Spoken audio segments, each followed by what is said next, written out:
Hey, fifth grade, welcome back to our fourth day of finding reasons and evidence. I'm filming this on a Friday, so I'm really happy, but for you, it's Thursday, so it's almost Friday, you're almost there. I also converted my desk to a standing desk today because I am so tired of sitting down. It's something I'm not really used to doing that much as a teacher. So, anyway, yeah, let's get into it.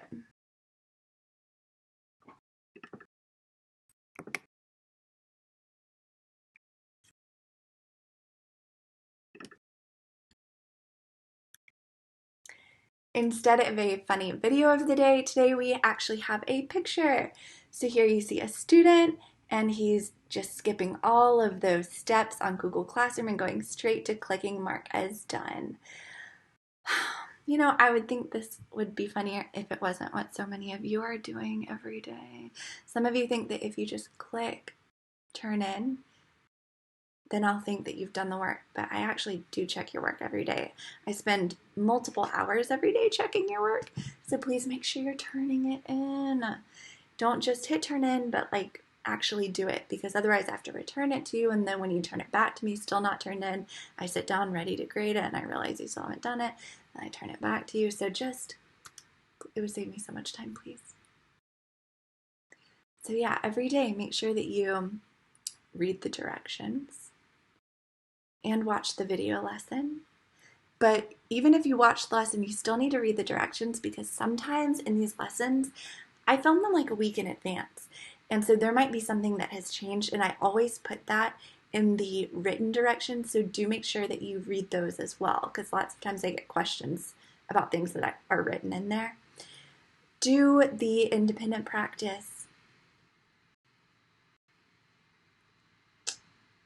And this is take a picture of it. You don't really need to do that unless you're doing it on paper. But sometimes if it's not already attached to the assignment, you need to add it. Remember going over and clicking add from Google Classroom or from Google Drive and then uploading it there and then clicking mark as done. If you don't click mark as done, I'm not going to go grade it, because that means I'd have to check everyone who's missing work every day for every assignment, and that's too much. And then once I have graded it and given it back to you, do not turn it in again. Some of you see that you've gotten a grade and you turn it in, and then I give it back to you. You turn it in. That takes more of my time every day. Let's save that time for when you actually do have an assignment you've not turned in yet. And you turn that in for the first time. Like, give me that time to grade it. And also, please make sure you're reading the comments that I'm leaving you. If you're not sure how to find the feedback that I'm writing to you on Google Classroom, come to my office hours from 12 to 1 any day, Monday through Friday, and I would love to show you how to find those. Because if ever you turn something in and then all of a sudden the next day it's marked missing, like I returned it to you and marked it missing, don't just turn it in again, because I've written you a comment telling you why I returned it to you without a grade. That means there's something you need to do. And if you're not reading those comments, we're going to have this battle going back and forth, turning things in, and it'll waste both of our time. So let's just get that sorted. So today we're talking about evidence. Authors want to make sure that they are convincing their readers. And to do that, they use different types of evidence, just like you use different types of evidence in your persuasive letters. They might use personal stories or connections to other things, quotes from other sources, images, data, facts. They might, for data and facts, they might have conducted a survey and use the data that they got from that, or they might look at a study that someone else has done and get data from that. Charts and graphs might be included as well. We are going to read this article from Newsela, and it's about the time that we're living in right now, during this pandemic, during quarantine. And in it, the author uses interviews, expert opinions, facts, and emotional connections to prove that humans are reaching out to animals now more than ever. The article is called Alone No More, People Are Turning to Dogs, Cats, and Chickens to Cope with Self-Isolation. Since local governments have asked people to stay inside to reduce the spread of coronavirus, animal shelters across the country have seen more pet adoptions than usual. Lucky Dog Animal Rescue holds adoption events at the PetSmart in Gaithersburg, Maryland. During a typical event, the group would find homes for around 15 dogs. As news of the coronavirus became more urgent the week of March 16th, the waiting list jumped to 40 future adopters. Coronavirus is a flu-like illness. It began in China and has been spreading across the globe since December 2019. Health officials have been encouraging social distancing. This means staying home and staying away from other people to help slow the spread of the virus. Myra Horowitz, who runs the rescue, said they had 30 adoptions in just 3 hours. Forget toilet paper, milk, and hand sanitizer. People are rushing to stock up on pets. Pets provide companionship to people in isolation. The coronavirus can make some people very sick. It is spreading quickly across the United States.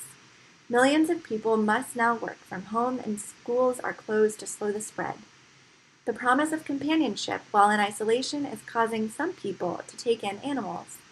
Many say they finally have the time to properly train and care for a new pet. On March 19th, 40 million people in California were ordered to stay home. They could only leave for essential jobs or trips. Governor Gavin Newsom noted an important exception. "You can still walk your dog," he said. That was part of the reason Kathy Shield, a university student, recently adopted a dog. She named him Adam. The timing was good for Shield, as she is working from home and has time to care for Adam.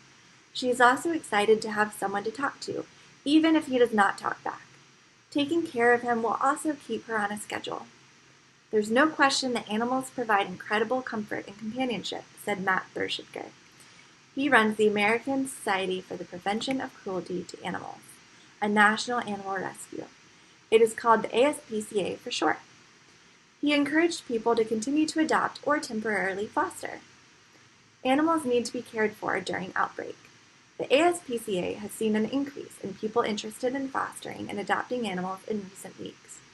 Animal rescues in Arizona, California, and New York have seen similar increases in adoptions and fostering. Shelters need the help.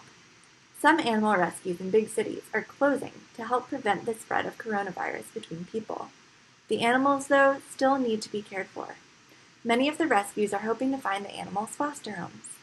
On March 13th, an animal rescue in New York City asked for additional foster homes. Katie Hansen works at the rescue. She thought they would get 50 applications. "We got 2,000 people who filled out the application," Hansen said. She said most of the applications were from young adults who have no kids and are working from home and suddenly do not have a job. From young adults who have no kids and are working from home or suddenly do not have a job. Fostering also works for those who can only help out right now. Maya Dangerfield is usually too busy for a pet. She and her husband decided to foster a dog while working from home in New York. They picked up a poodle mix named JWoww on March 19th. "It's nice to have a little doggy, just someone to hang out with," said Dangerfield. Some adoptions about more than just companionship. Pets can also entertain younger family members.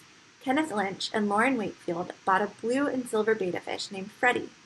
Their young children will help take care of the fish while home from school. They hope that it will help teach them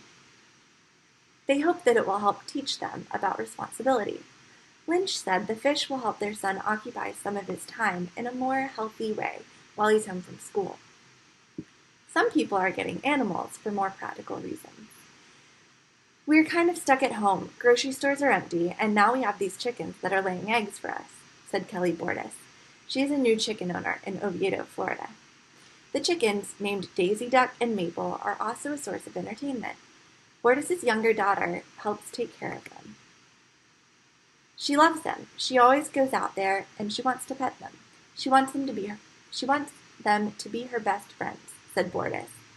For Juliana Kaplan, the coronavirus scare became the perfect time to finally get a dog for her teen daughters. The family recently adopted a dog.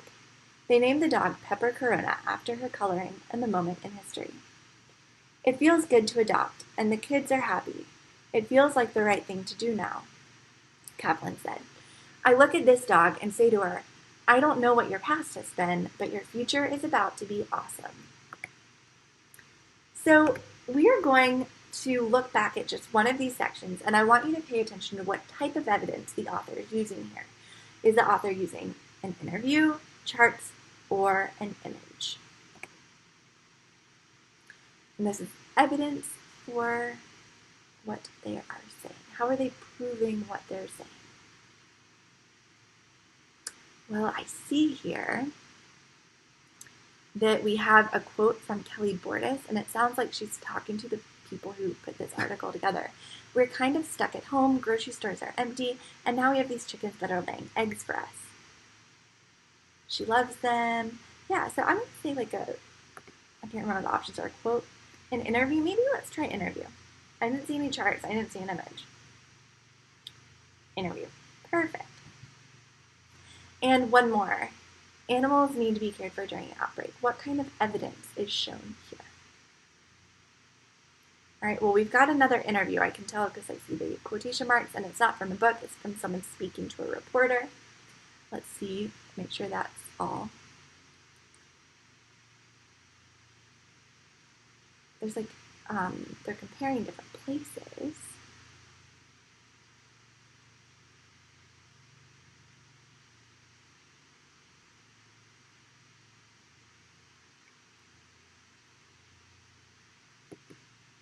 So, oh, we have some different options here this time. We have expert interviews, facts and data, and quotes. Well, there was a quote that was also an interview. And expert interview, I would say that that's true because it was someone who's working at the animal rescue, and that's, we're talking about animal rescues here, so I would call that person an expert in that field. So I would say both A and C, and then facts and data. Let's see if we can find any facts and data. An increase in people interested in fostering, that's a fact. Comparing different places.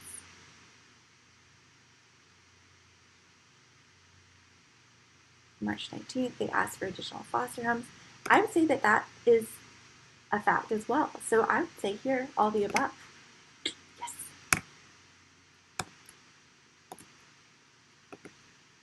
Yes, great, good work.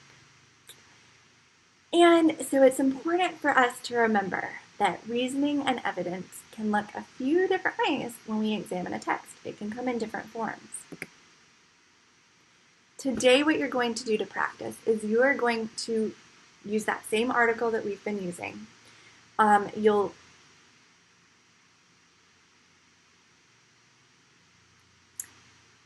I've assigned it to you on Newsela as well if you want to find it that way. It's also linked in the Google Classroom assignment. And you're going to complete the graphic organizer that we used earlier in the week. It will be linked in there as well. It should make a copy for you, so you don't need to add it. It will be added automatically, but you do need to hit turn in once you have filled the whole thing out. Every empty box should have information in it that you put there. And then in that graphic organizer, you're going to find 2 reasons from this article, and then 2 pieces of evidence for each of those reasons to support why there is an increase in pet adoption. So 2 reasons that there's an increase in pet adoption, and for each of those reasons, 2 pieces of evidence. And the graphic organizer will help you do that. I hope you have a really wonderful afternoon, and I will see you in the next one.